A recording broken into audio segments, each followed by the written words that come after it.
സംസ്ഥാനത്തെ ചില വസ്ത്ര വിൽപ്പനശാലകളിൽ റെയ്ഡിൽ കണ്ടെത്തിയത് 1200-ൽ പരം കോടി രൂപയുടെ ആദായ നികുതി വെട്ടിപ്പ്. ഒരു പ്രത്യേക സോഫ്റ്റ്വെയർ ഉപയോഗിച്ചാണ് ബില്ലിംഗിൽ കൃത്രിമം കാണിക്കുന്നത്. സോഫ്റ്റ്വെയർ നിർമ്മാതാക്കൾക്കെതിരെയും നടപടിയുണ്ടാകും. വരുമാനം കുറച്ചു കാണിക്കുന്നതിനായി 3 തരത്തിൽ ബില്ലിംഗ് നടത്തും. 10 വസ്ത്രവ്യാപാരശാലകളുടെ 45 കടകളിലെ കഴിഞ്ഞ വർഷത്തെ കണക്കുകളാണ് പരിശോധിച്ചത്.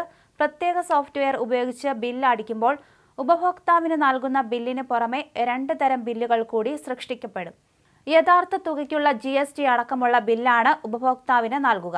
അധികമായി സൃഷ്ടിക്കപ്പെടുന്ന 2 ബില്ലുകൾ വേറെ സെർവറിൽ സേവ് ചെയ്യപ്പെടും. ആദായ നികുതി ഇൻവെസ്റ്റിഗേഷൻ വിഭാഗം നടത്തിയ പരിശോധനയിലാണ് ഇവ തെളിഞ്ഞത്.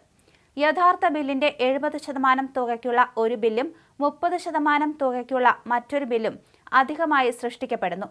30% തുകയ്ക്കുള്ള ബിൽ രഹസ്യ സെർവറിലേക്കാണ് പോകുകയെന്നതിനാൽ GST ഉദ്യോഗസ്ഥർ പരിശോധിക്കുമ്പോൾ ഇതിന്റെ വിശദാംശങ്ങൾ ലഭ്യമാകില്ല.